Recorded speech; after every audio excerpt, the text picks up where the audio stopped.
Hey guys, tonight we slip into the muddy boots of a medieval peasant, waking to a world where survival's a daily gamble.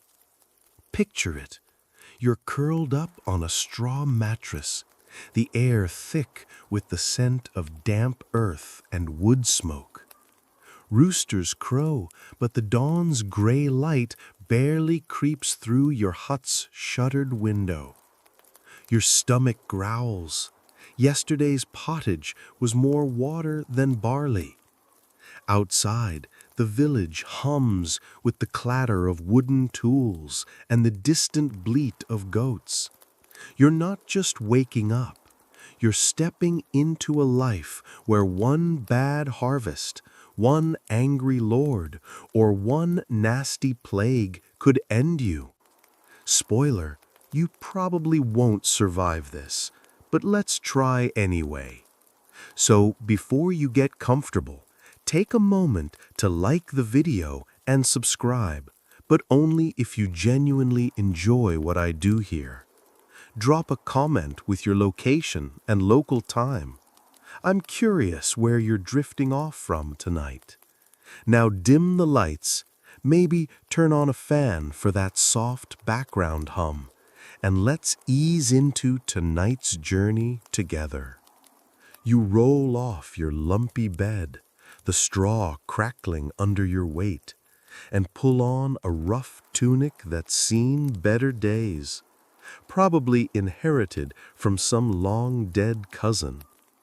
The year's around 1350, and you're in a small English village, though it could be anywhere in Europe where dirt's plentiful and hope's scarce. Your hut's walls are wattle and daub, a fancy term for sticks and mud, and the roof leaks when it rains, which is often. You step outside, blinking at the pale sunrise, and the village unfolds like a gritty painting. Thatched roofs, pigs rooting in the muck, and neighbors already trudging toward the fields.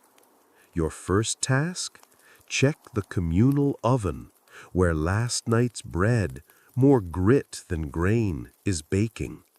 Bread's a staple, a historical fact baked into every peasant's life.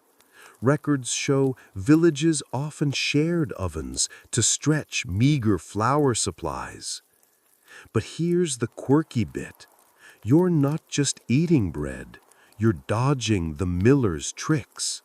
Some millers, village gossip swears, mix sawdust or ground chalk into the flour to stretch it.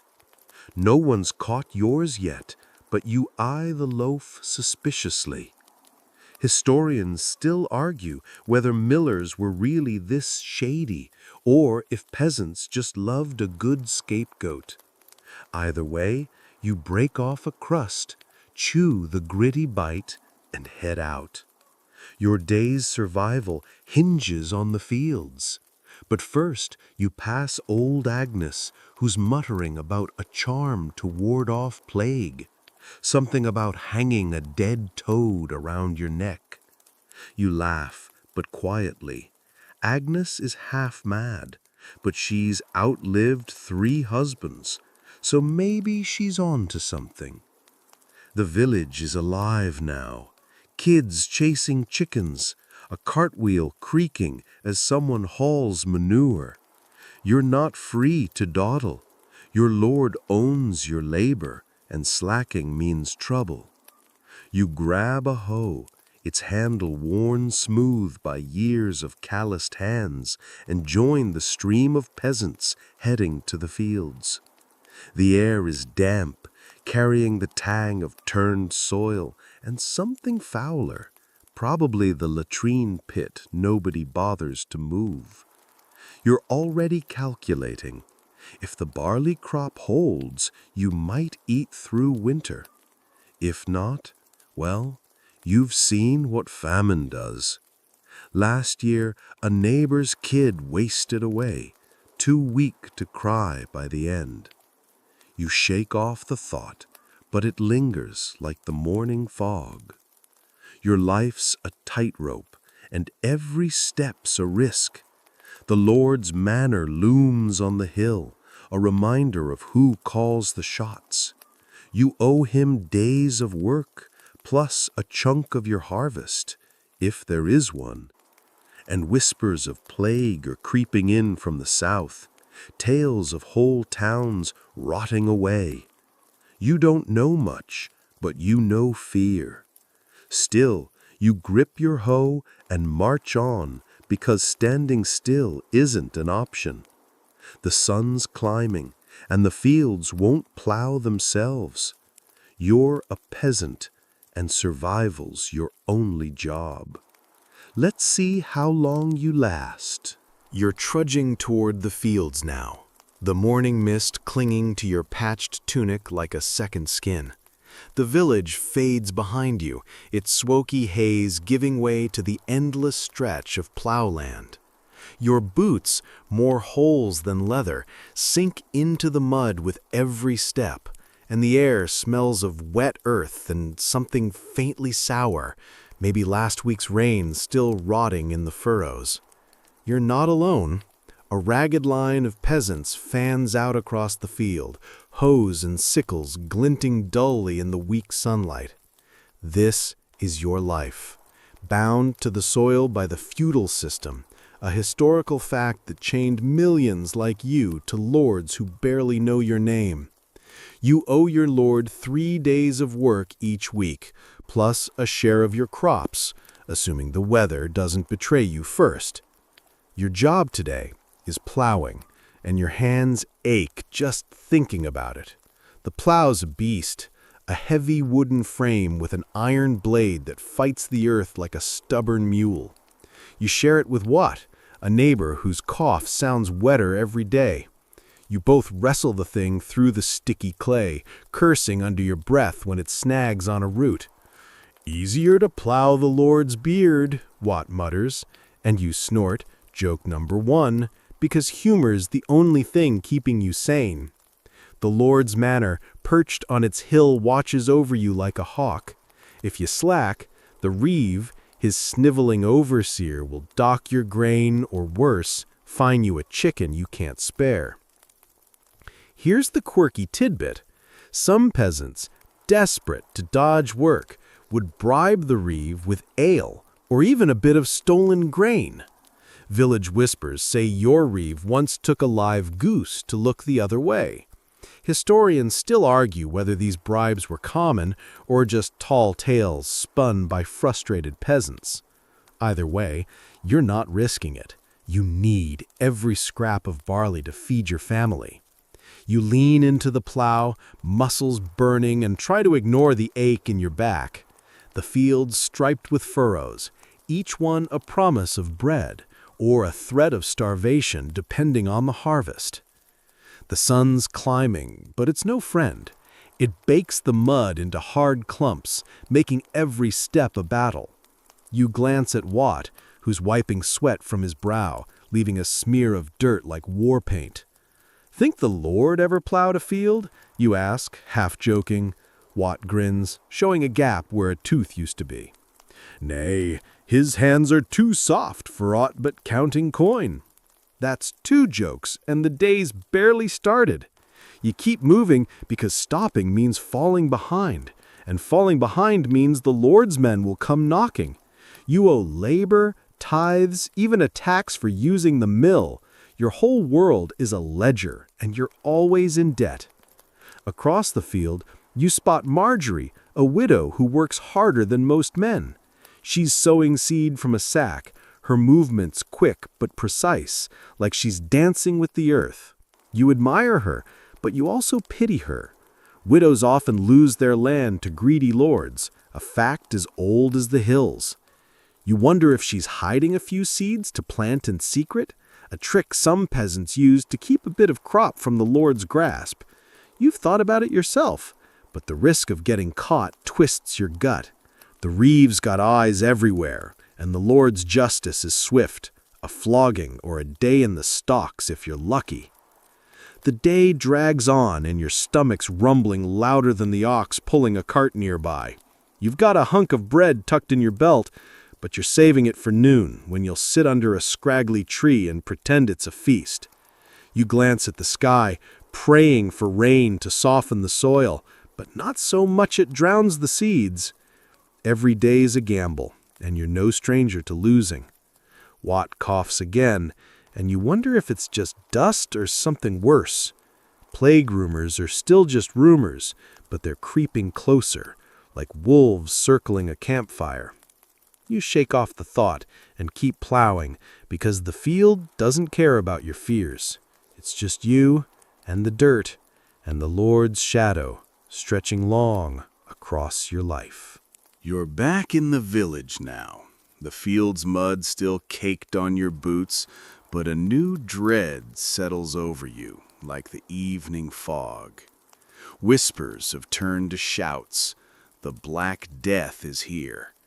You pass the baker's hut, where crowds gathered, their faces pale as the flour dusting the ground. Someone's cousin from a nearby town dropped dead mid-sentence, they say, his skin blooming with dark, angry sores. The Black Death, a historical juggernaut that wiped out maybe half of Europe between 1347 and 1351, has clawed its way to your doorstep.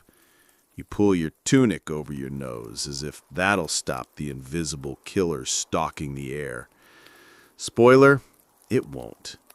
You weave through the village, the usual clamor of clucking hens and creaking carts, now eerily muted. People huddle in doorways, eyes darting like they're waiting for death to knock. You spot old Agnes again, waving a sprig of rue and muttering about warding off miasma, the bad air everyone blames for the plague. Here's the quirky bit. Some folks swear by carrying posies of herbs, hence that old ring around the rosy rhyme, which might have started as a plague chant. Historians still argue whether these posy pouches were common or just a poetic exaggeration, but you clutch a sprig of lavender anyway, because hope's all you've got. Your neighbor Watt's not in the fields today. His cough's worse, and his wife's barricaded their door. You pause outside their hut, hearing low moans through the cracks. You want to help, but fear glues your feet to the ground. The plague symptoms are brutal. Fever, chills, those gruesome buboes swelling in armpits and groins. You've heard tales of priests refusing last rites, too scared to approach the dying. You're no hero either. You mutter a prayer and move on, hating yourself for it. Coward's better than corpse, you whisper, your first grim joke of the day. The village square's a ghost town, save for a cart piled with bodies, draped in rough cloth to hide the horror. The carter, face wrapped in a rag, moves like he's already half dead. You remember the baker's apprentice, a cocky lad who'd sneak you extra crusts. Now he's on that cart, gone in a day. You shudder, the air suddenly too thick, too warm. The church bell tolls, not for prayer, but for death. Each clang a reminder of your odds. Like betting on a three-legged horse, you mutter to yourself. Joke two. Bitter as the ale you can't afford. You head toward your hut, passing the alehouse where a few brave or foolish souls still gather. They're swapping stories of distant towns emptied overnight, of lords fleeing to their castles while peasants rot. One drunk claims the plague's God's wrath for sinful lords, not poor folks like you. You roll your eyes, but don't argue. Faith's a shaky bridge these days. You think of your family, your sister, thin as a reed, and your mother, who's been coughing too. You've got to keep them safe, but how? The Lord's no help. He's holed up in his manor, probably sipping wine while you dodge death. Here's a thought that stings. The plague doesn't care about your status. Lords, peasants, priests, all fall. But you're stuck in this village, No horse to flee, no coin to bribe a healer.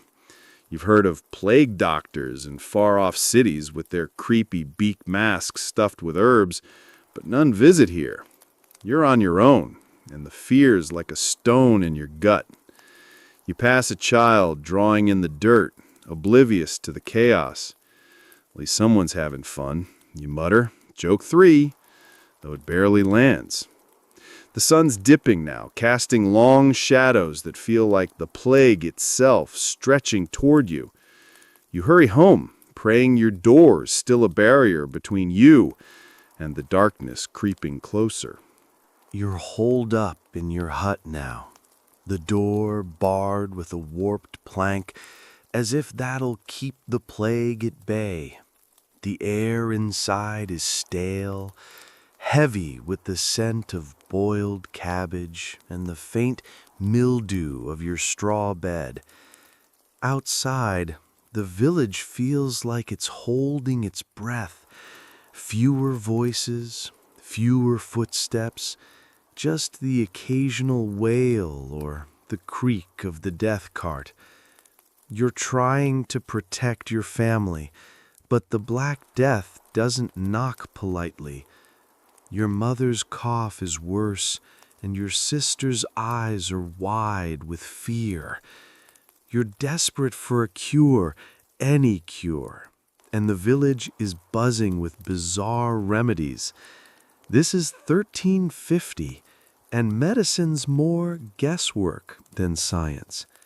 A historical fact that left millions grasping at straws during the plague. You venture out to find old Agnes, the village's unofficial healer, who's peddling cures like a market hawker. She hands you a greasy pouch of dried herbs and a vial of something that smells like sour milk. "Rub this on your chest," she says, "and pray to Saint Rock." You're skeptical, but take it. Desperation makes you gullible. Here's the quirky tidbit. Some peasants swore by smearing crocodile dung on their skin to ward off disease. No crocodiles here, thankfully, but Agnes's concoction might not be much better. Historians still argue whether these remedies were widespread or just the ravings of panicked minds, but you're willing to try anything. Back home, you mix Agnes's herbs into a paste, gagging at the stench. "Smells like the devil's laundry," you mutter. Joke 1, though your sister barely cracks a smile. You slather the stuff on your mother's chest, whispering prayers you half believe. The church says faith heals, but the graveyard is growing faster than the congregation. You've heard of other cures: burning rosemary to cleanse the air, drinking ale mixed with crushed emeralds, if you're a lord with coin, or even blooding yourself with a rusty knife. You pass on that last one. Your blood's staying where it is. "I'm no barber," you quip to your sister, trying to lighten the mood. Joke 2. You step outside for air, careful to avoid neighbors who might carry the plague's taint. The village looks wrong, too quiet, too still, like a painting left in the rain. You spot a bonfire in the square, where folks are burning clothes of the dead, hoping to kill the miasma. The flames crackle, sending up sparks that mingle with the stars. You wonder if it's doing any good or just making everyone feel busy. Your neighbor's Watt's door is still shut, but you hear his wife sobbing. You want to knock, to offer something, bread, a prayer, but fear stops you again. Courage is overrated. You mumble, your third joke falling flat in the heavy air. You think of the stories floating around.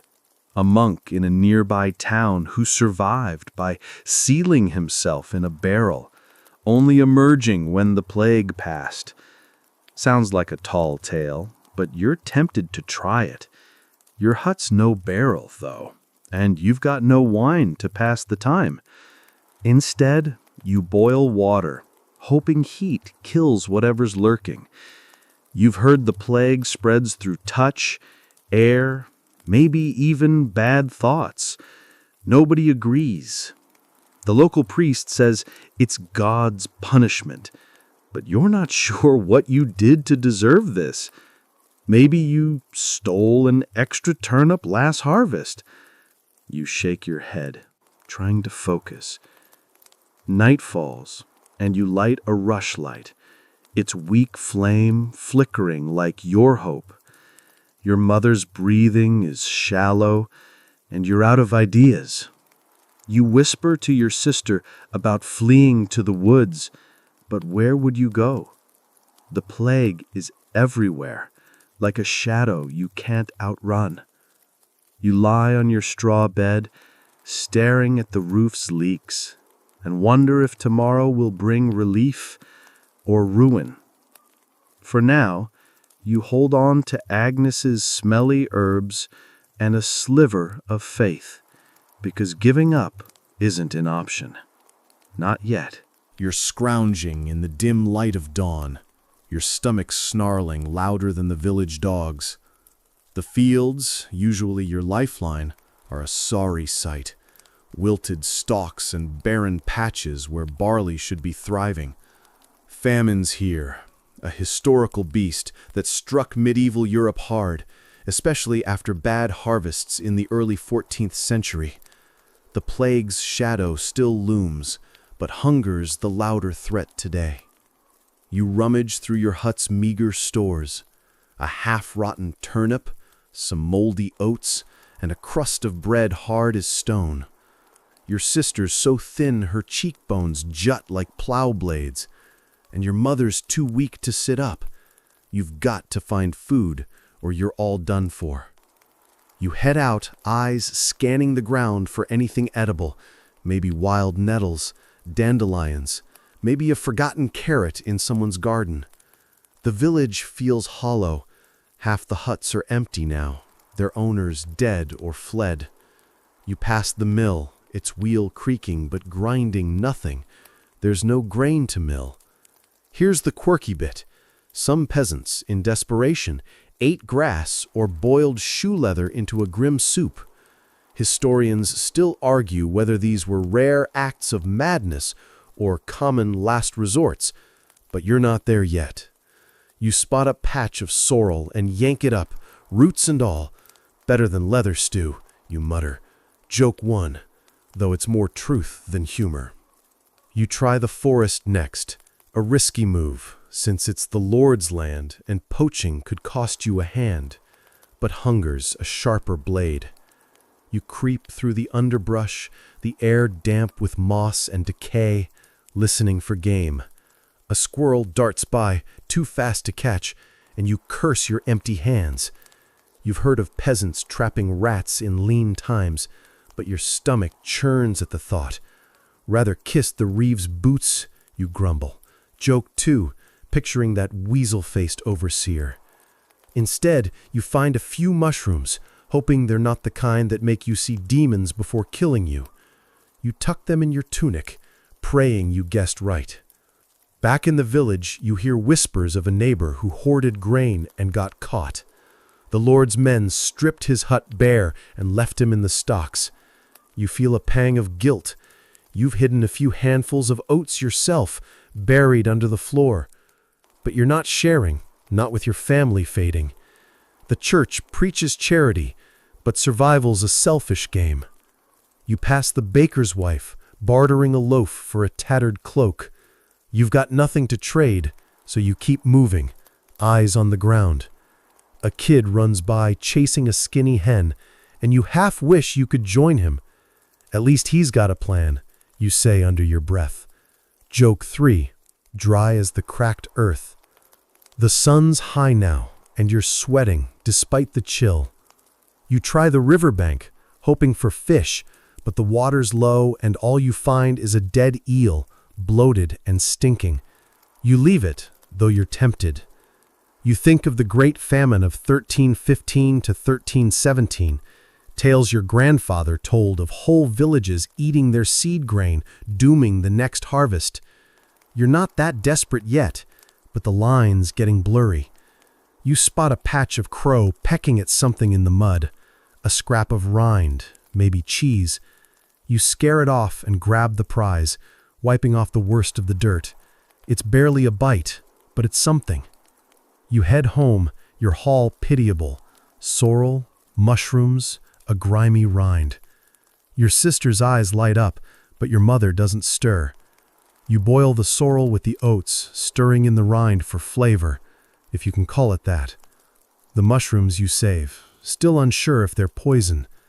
Night falls, and the hut's quiet, except for the fire's crackle. You eat your thin gruel, each spoonful a small defiance against the famine's grip. You wonder how long you can stretch this, how long before you're boiling grass or worse. The Lord's manor glows faintly on the hill, probably stuffed with food while you starve. You clench your fist, but there's no fight in you tonight. Just hunger, and the hope that tomorrow's forage turns up something better. You're standing in the village square, the morning air sharp with the tang of smoke and unwashed bodies. The Lord's reeve is barking orders, his weaselly face pinched as he tallies who owes what. Your Lord's rule is a historical anchor of feudalism. Landowners like him controlled everything, from the fields you plow to the bread you eat, in exchange for protection. Protection from what? You're not sure. Wolves, bandits, or just his own temper. Today, you're summoned to the manor to repair a fence, part of the endless labor you owe. Your stomach's still sour from yesterday's measly gruel, but you grab a hammer and head up the hill, knowing defiance means trouble. The manor looms, its stone walls a stark contrast to your mud and straw hut. You pass the Lord's stables, where horses eat better than you do. Swap lives with their many day, you mutter, joke one, though the thought's half serious. You're set to work pounding posts into the ground, the wood splintering your hands. The reeve hovers, noting every pause. You're not just fixing a fence, you're proving your worth to a lord who'd rather see you as livestock. His rules are ironclad. 3 days' labor a week, 1/10 of your crops, even a fee for marrying off your sister. Last year, a neighbor paid a merchant tax with his only pig. Now his kids go hungry. Here's the quirky bit. Some lords demanded bizarre tributes, like a bucket of eels or a bundle of peacock feathers. Historians still argue whether these were power plays or just eccentric whims, but you've heard your lord once asked for a live hawk. Good luck catching one. You hammer harder, imagining it's the reeve's head. The other peasants work in silence, their faces etched with the same weary resentment. You spot Wat's wife, now widowed, hauling timber.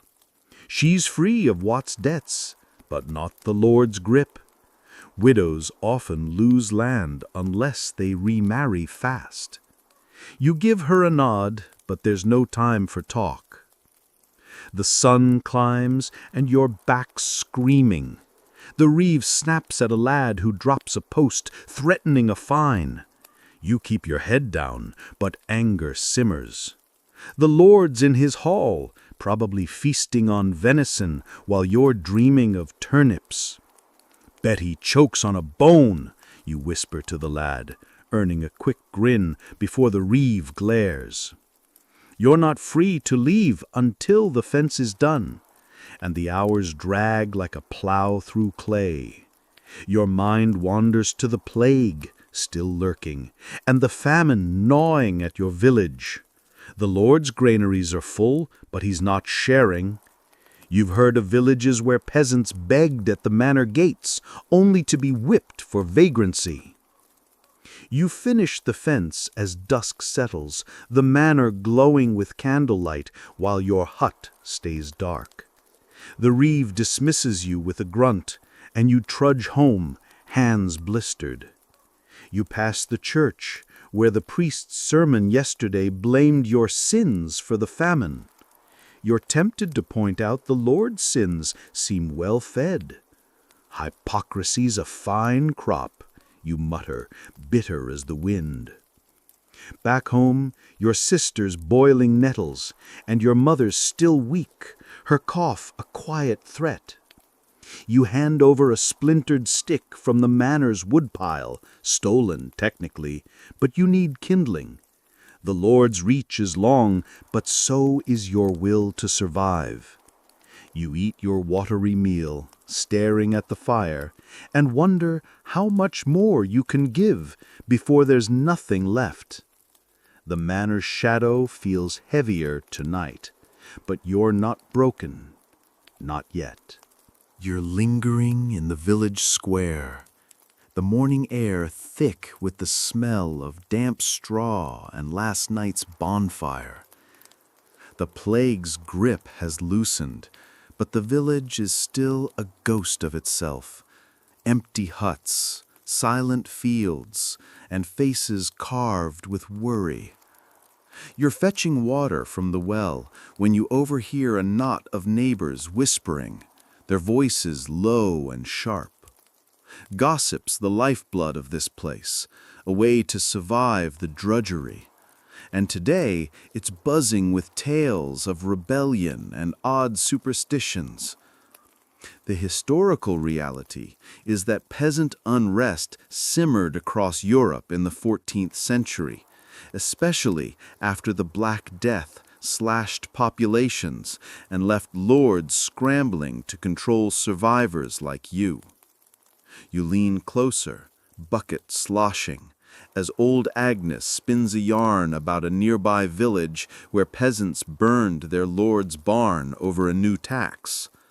They danced around the flames, she says, eyes gleaming. You're not sure if it's true, but the idea sparks something in you, a flicker of defiance.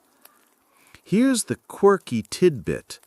Some villages believed burning a cat's tail could drive off plague spirits. No one's tried it here, but you've seen folks hang garlic over doors, hoping it does more than stink. Historians still argue whether these superstitions were widespread or just local quirks. But you're starting to think desperation breathes its own kind of madness. "Lord's got it comin'," mutters Tom the tanner, his hands stained from his trade. He's talking about the reeve, who's been squeezing extra grain from everyone. You nod, keeping quiet. "Talk like this could land you in the stocks." "I'd rather kiss a pig than bow to that weasel," you whisper. Joke 1, earning a chuckle from Tom. The gossip turns darker. A rumor that the Lord's planning to raise the mill tax, even with half the village starving. You think of your hidden oats buried under your hut's floor, and pray no one snitches. You move on, hauling water back home, but the whispers follow you. At the alehouse, a drunk claims he saw a witch cursing the crops, blaming her for the famine. You roll your eyes, more likely the rain's to blame, or the Lord's greed. "Witches don't plow fields," you mutter, joke 2, though no one hears. The village is a tinderbox, and not just from superstition. The Black Death killed so many that labor is scarce, and lords are cracking down harder. You've heard of uprisings, like the Jacquerie in France, where peasants took up pitchforks and paid with blood. You're not that bold, but you feel the same anger simmering.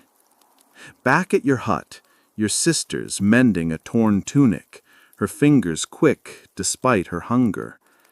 She's heard the gossip too, talk of a secret meeting by the river where some plan to demand lower taxes.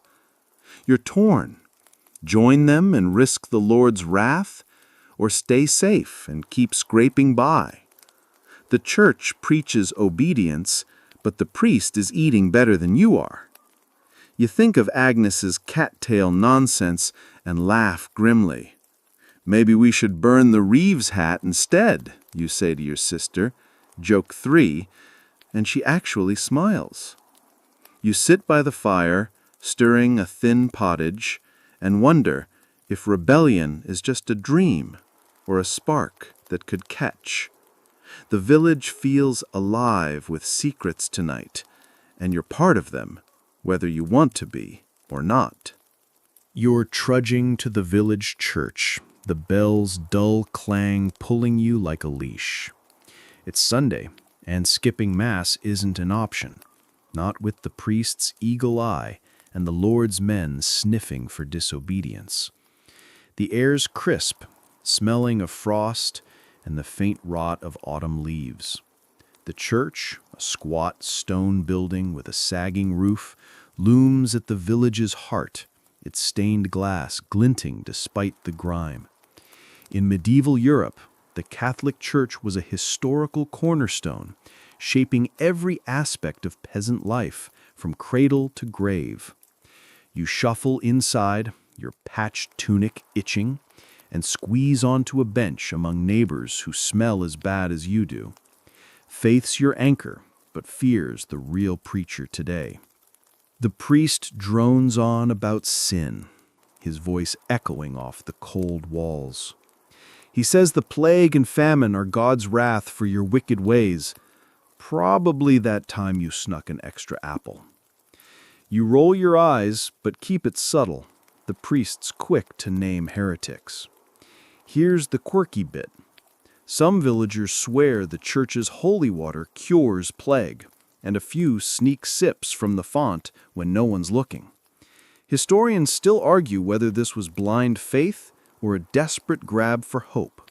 But you've seen old Agnes dunk her whole hand in there, muttering charms. You're tempted to try, but you'd rather not risk a sermon about blasphemy. The priest's sermon shifts to tithes, your least favorite topic. You owe the church 1/10 of your crops on top of the Lord's cut. Last year, you handed over barley you couldn't spare, and your sister went hungry for it. Might as well tithe my soul, you mutter under your breath. Joke 1, earning a glare from a neighbor. The church's power feels heavier than the Lord's.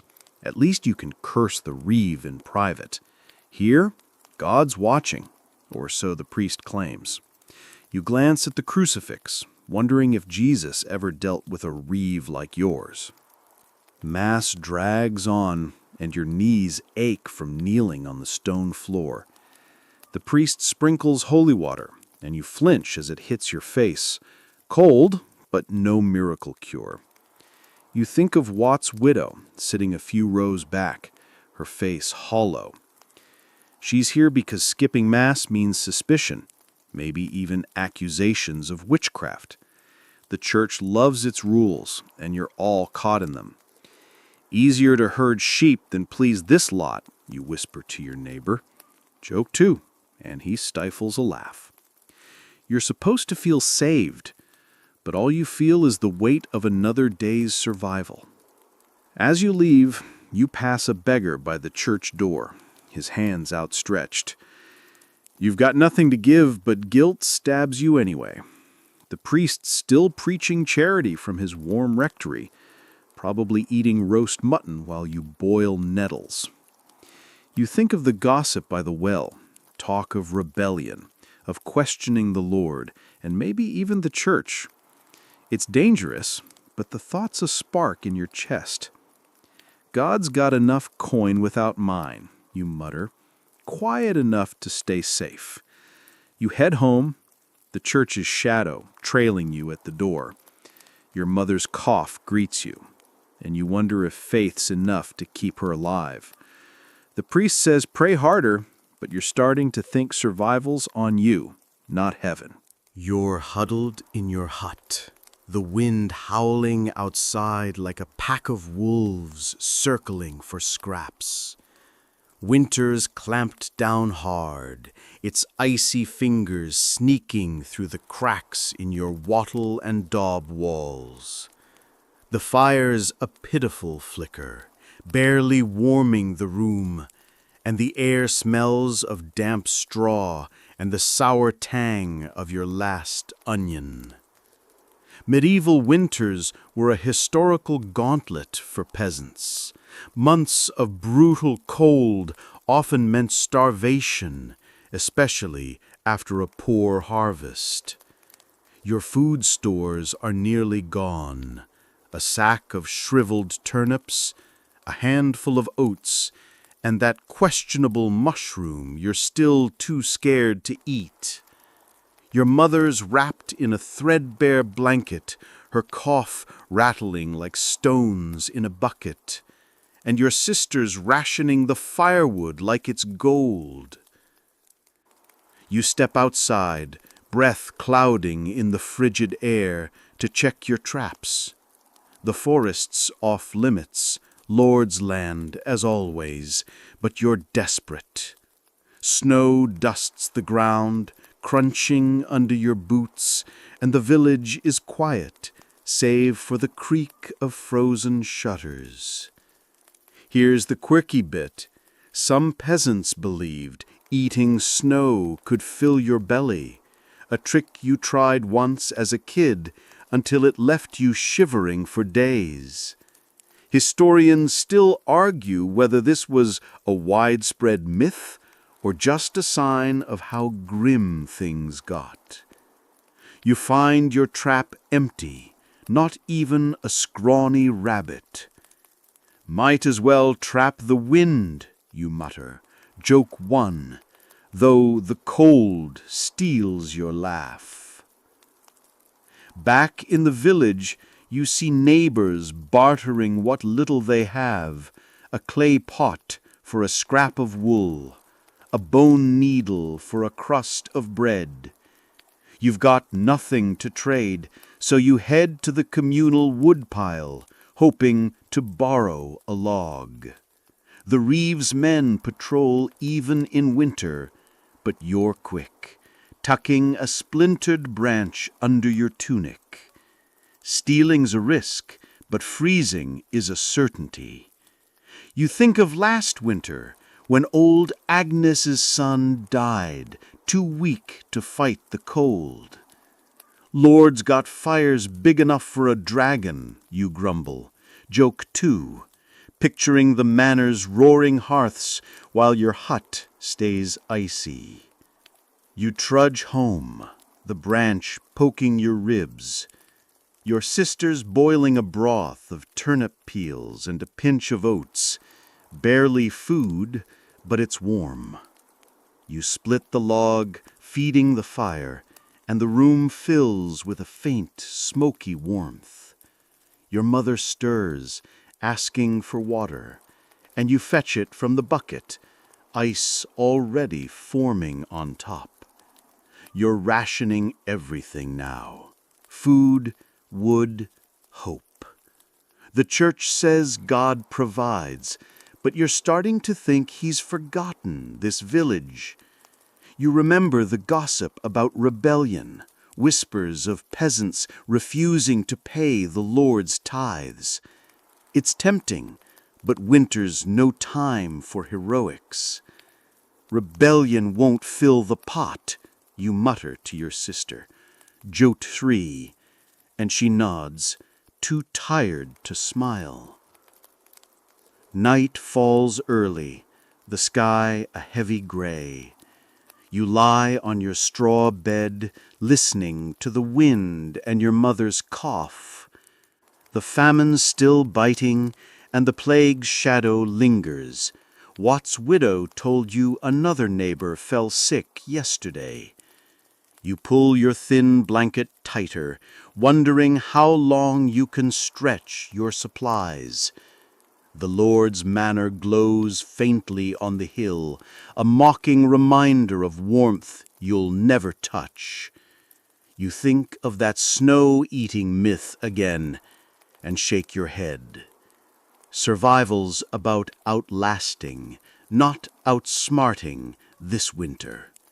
You close your eyes, the fire's crackle a small comfort, and pray tomorrow brings a rabbit, or at least a break in the cold. You're picking through the wreckage of your village, the morning air sharp with the scent of damp ash and decay. The Black Death's rampage has slowed, leaving behind a scarred landscape, empty huts, overgrown fields, and a quiet that feels wrong, like the world's holding its breath. You're one of the survivors, a historical miracle, given that the plague killed up to half of Europe's population in just a few years. But survival doesn't feel like victory. Your mother's still with you, her cough quieter, but her strength gone, and your sister's eyes carry a new hardness. You're rebuilding, not just your hut, but the whole community, one cautious step at a time.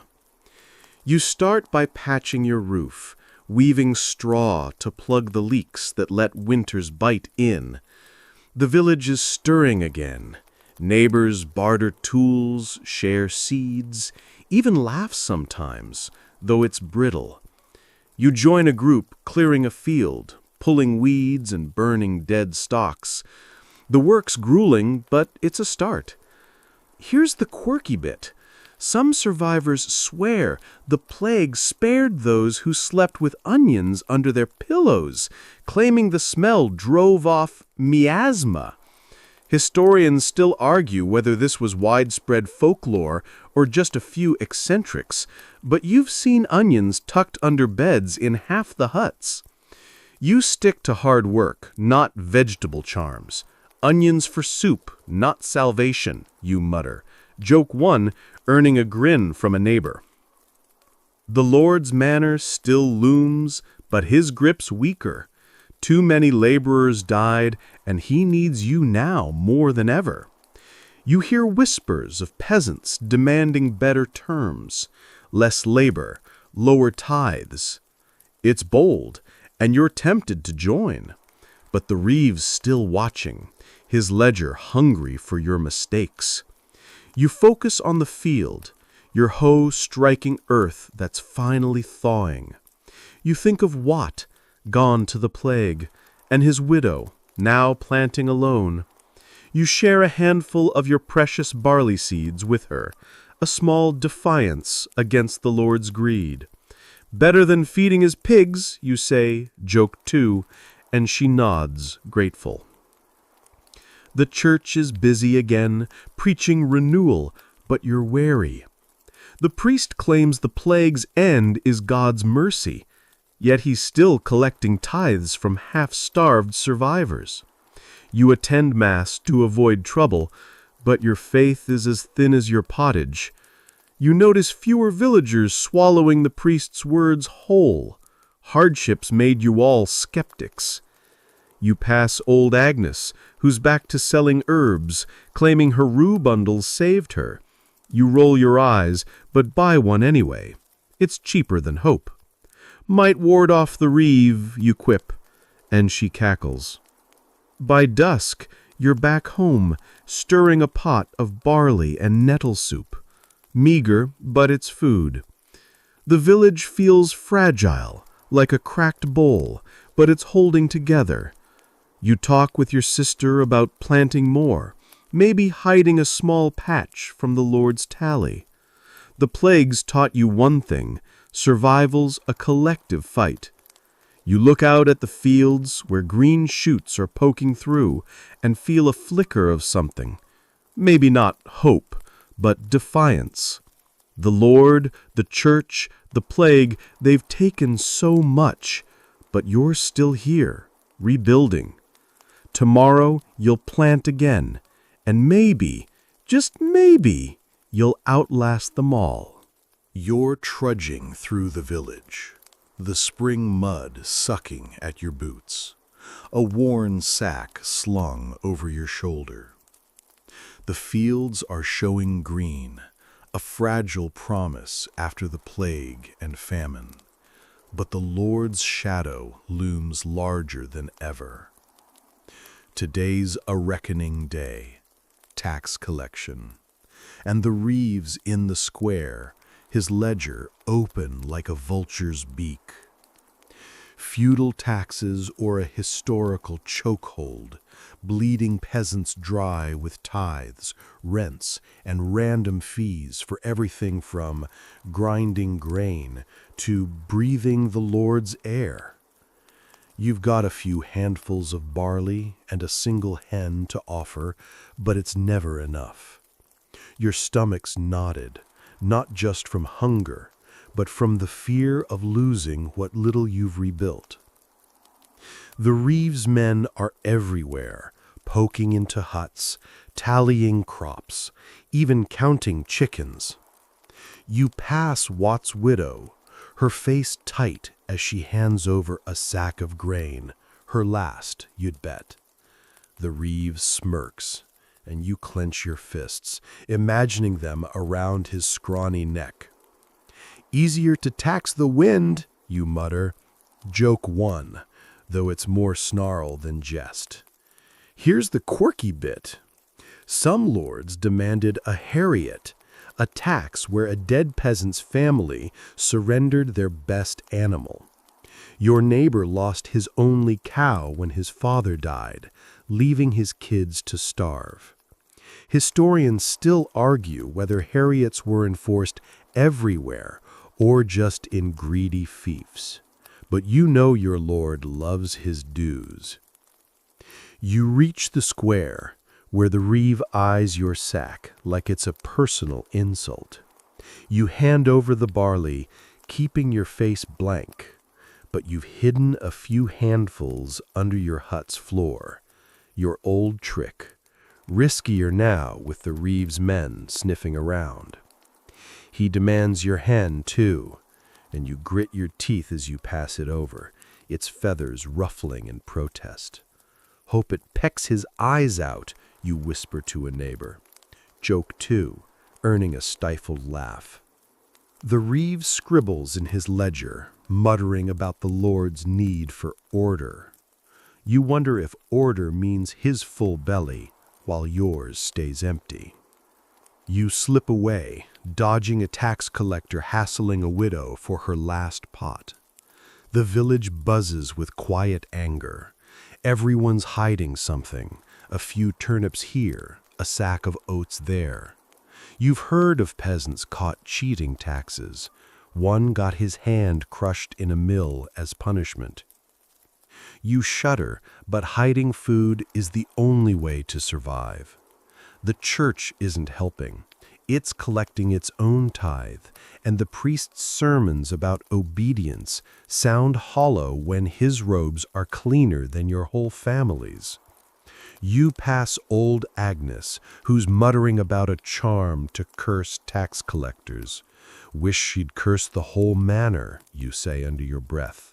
Joke three, and a passerby snorts. Back home, you check your hidden stash, praying the Reeves men don't dig up your floor. Your sister's mending a net, hoping to catch fish from the Lord's river. Another risk, since poaching's a flogging offense.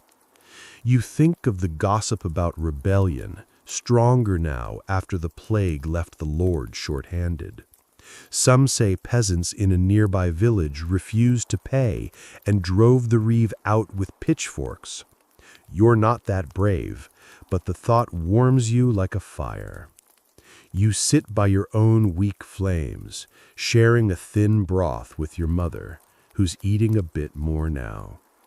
The taxes sting, but you're still here, outsmarting the ledger, one hidden handful at a time. Tomorrow, you'll face the fields again, hoping the Lord doesn't notice your defiance. You're crouched in the dim corner of your hut, the fire casting jittery shadows as you sort through a small pile of forged roots. The village is clawing its way back from plague and famine, but survival's still a daily hustle. You've learned tricks to stretch what the little you have, a historical reality for peasants who outwitted hunger and lords with cunning born of desperation. Your mother's stirring a pot of nettle soup, her hands steadier now, while your sister patches a basket to carry tomorrow's gleanings. The air smells of earth and smoke, and outside, the village hums with the quiet defiance of those who've seen too much to give up. You've mastered a few peasant hacks, like mixing acorn flour into your bread. Bitter, but it fills the belly. You grind the acorns in secret, since the Lord claims the forest's bounty. Here's the quirky bit. Some peasants soaked acorns in urine to soften them, believing it made better flour. Historians still argue whether this was common or just a gross rumor, but you stick to water. Your stomach's picky enough. Rather eat the Lord's boots, you mutter. Joke 1, and your sister smirks. You also keep a hidden garden patch behind your hut, tucked under brambles where the Reeves men won't look. A few turnips and beans grow there, your little rebellion against the Lord's taxes. You head out to check your snares, set in a thicket the Lord's hunters rarely patrol. Poaching's risky, but a rabbit could mean a week of full bellies. You move quietly, avoiding the Reeves' patrols, and find a single hare. Its fur matted, but its meat a treasure. You hide it in your tunic, heart pounding. Better than kissing the Reeves' ring, you whisper, joke 2, and grinning at your own nerve. Back in the village, you trade a handful of beans with Watt's widow for a clay jar, perfect for storing your secret stash. Bartering's another trick. Coins rare, but everyone's got something to swap, from herbs to old tools. The church frowns on your scheming, preaching honesty while collecting its tithe, but you've learned to dodge their rules too.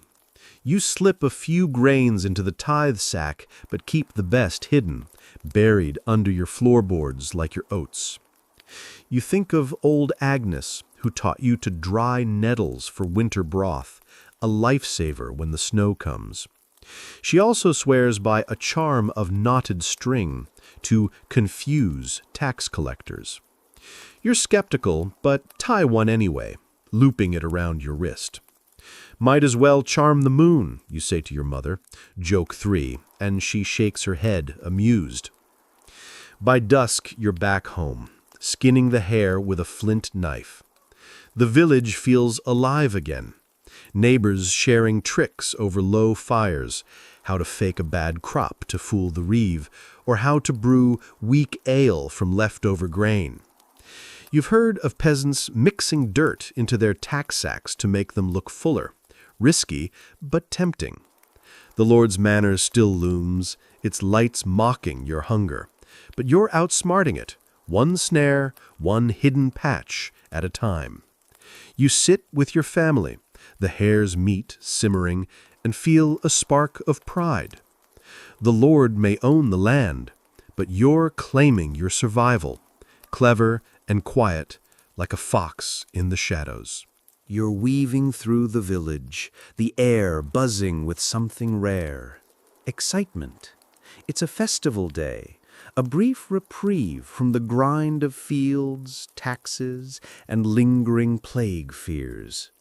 The village green's alive with color, ribbons tied to poles, a bonfire crackling, and the smell of fresh baked bread wafting from a communal oven. Medieval festivals were historical lifelines, moments when peasants like you could eat, dance, and forget the Lord's shadow for a few hours. Your tunics patched but clean, and your sister's humming her hair, a spark of joy in her eyes you haven't seen since before the famine. The festival's for St. John's Day, and the village is decked out, well, as much as a bunch of near-starving peasants can manage. You join the crowd where a fiddler scrapes a tune and kids chase a greased piglet. You've got no coin, but you barter a handful of your secret beans for a mug of weak ale. Here's the quirky bit. Some festivals included ale tasters, villagers tasked with judging the best brew, often ending up too drunk to stand. Historians still argue whether this was a formal role or just an excuse to drink. But you're eyeing the ale taster's wobbly grin with envy. Bet he's seeing two lords right now, you mutter. Joke one, and a nearby baker laughs. You join a dance, linking arms with neighbors, your boots stomping the dirt in time with the fiddle. For once, the Reeve's not hovering. Even he's sipping ale somewhere. You spot Watt's widow smiling, her face softer in the firelight, and you toss her a wildflower you plucked earlier. Better than a tax bill, you call, joke two, and she catches it with a nod. The church looms nearby, its priest frowning at the revelry, but not stopping it. He knows a happy village pays tithes easier.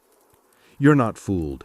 Tomorrow it's back to the fields, but tonight you're almost free. The bonfire roars, and stories start flying. Tales of saints, dragons, and that one time old Agnes swore she saw a fairy steal her turnips. You laugh, the ale loosening your tongue. Fairy'd starve here, you say, joke three, earning a chuckle from the crowd. You think of the rebellion whispers, quieter today amid the music, but still there, like embers under ash. The Lord's manor sent a barrel of ale, his one generous act, but you know it's to keep you docile, not kind. Still, you drink, because joy is as rare as a full belly. As night deepens, you sit by the fire, sharing a loaf with your sister. The warmth, the laughter, and the fleeting sense of community, it's a balm for the scars of plague and hunger. You watch the stars brighter tonight, and wonder if you'll carry this lightness into tomorrow's toil. The Lord's still up there, the Reeves still waiting, but for now, you're dancing, drinking, and alive. You lean back, the fiddle tune fading, and let the festival's glow hold you, just for tonight. You're back in the fields, the festival's glow a fading memory as you swing your hoe into the stubborn earth. The village hums with a new edge today, a restlessness that's been brewing since the plague thinned the Lord's grip. Whispers of rebellion, once just alehouse bravado, are growing louder, carried on the wind like the scent of turned soil. The Black Death shifted something. Labor's scarce, and peasants like you are starting to realize your worth. Historical uprisings like England's Peasants' Revolt of 1381 were sparked by this same tension: taxes, hunger, and lords who squeezed too hard. You're not there yet, but the spark's catching. You're weeding a barley patch when Tom the tanner sidles up, his voice low. Heard they refused tithes in the next village, he says, glancing at the manor on the hill. You nod, keeping your eyes on the dirt. Talk like this could cost you. The Reeves men are patrolling, their boots crunching ominously nearby. Here's the quirky bit. Some rebels, it said, marked their doors with charcoal symbols to signal defiance, a secret code to rally without words. Historians still argue whether these marks were real or just folklore, but you've seen a smudged cross on Watt's widow's door, and it wasn't there last week. Rather mark the Reeves face, you mutter. Joke 1, and Tom snorts, covering it with a cough. You keep working, but your mind's on the whispers. At the alehouse last night, a stranger spoke of peasants banding together, demanding lower rents or else. Else meant torches, pitchforks, maybe blood. You're torn. Join them and risk the Lord's wrath, or stay quiet and choke on taxes. The church isn't helping. The priest calls rebellion a sin, but his sermons don't fill your belly. You think of your hidden oats and secret garden, small acts of defiance that feel safer than open revolt. Rebelling's easier with a full stomach, you quip to Tom, joke 2, and he nods, his eyes hard. By noon, you're sharing a crust of bread under a tree, the Reeves shadow mercifully absent. You spot old Agnes hobbling by, muttering about a vision of the Lord's manor burning. She's half mad, but her words stir something in you. The Lord's been raising taxes, claiming it's to rebuild after the plague, but you've seen his new velvet cloak.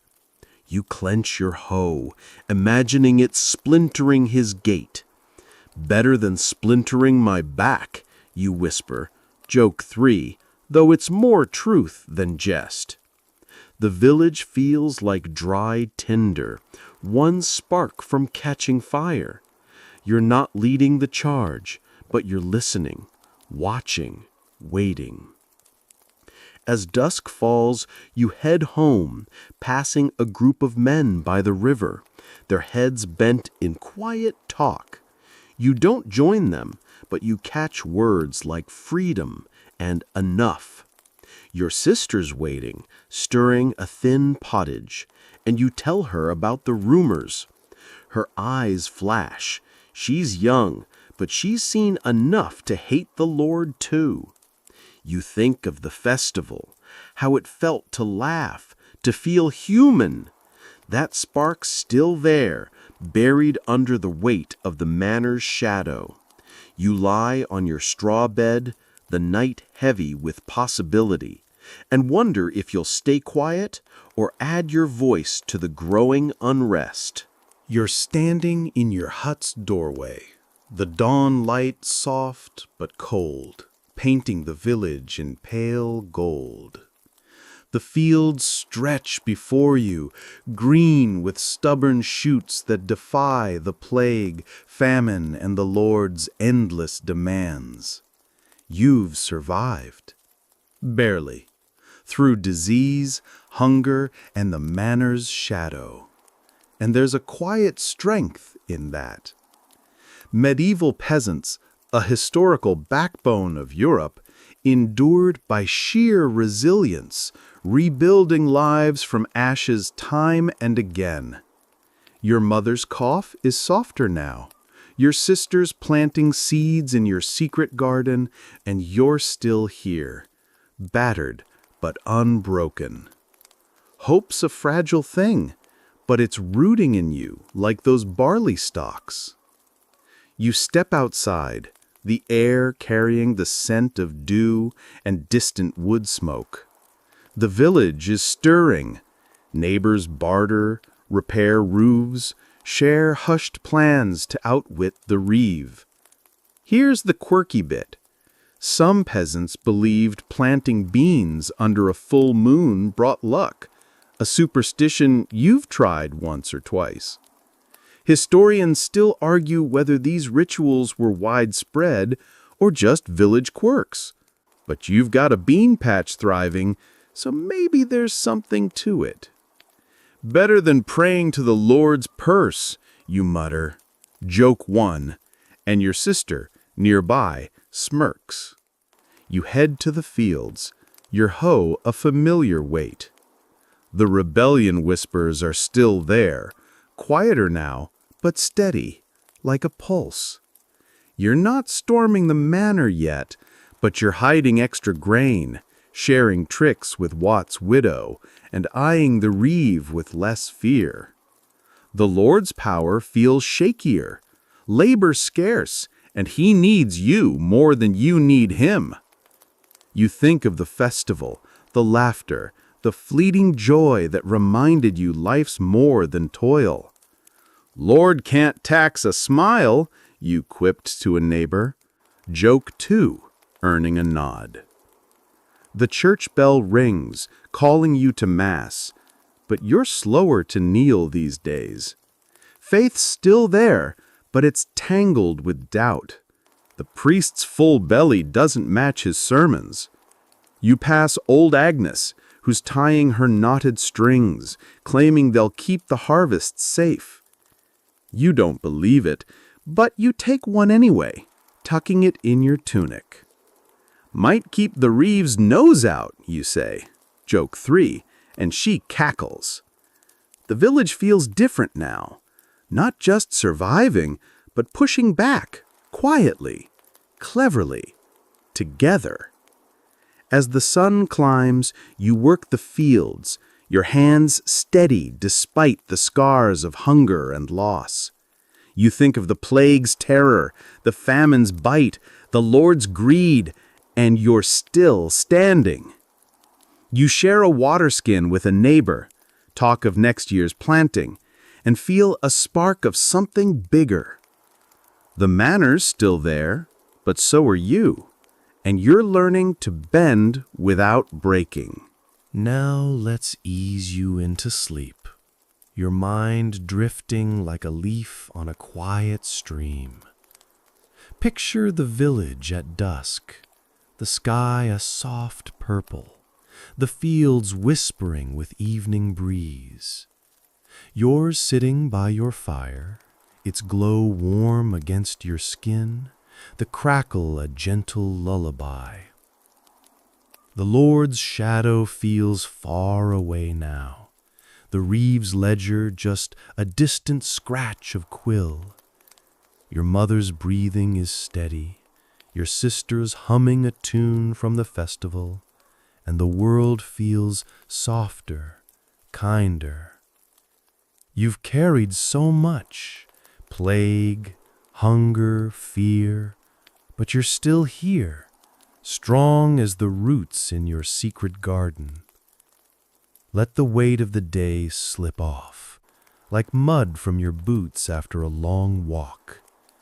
The stars are out, bright against the velvet night, each one a tiny promise that tomorrow's yours to shape. You lie on your straw bed, the blanket rough but warm, and the village fades into a hush. The fields will wait, the Lord will wait, even the church's bell will wait. For now it's just you, the fire's last embers, and the gentle pull of sleep. Let your breath slow, your thoughts drift, carried away by the soft hum of a world at rest. You've survived, and that's enough. Close your eyes, let the darkness wrap you like a cloak, and sink into dreams as calm as a summer meadow. Sleep well, you've earned it.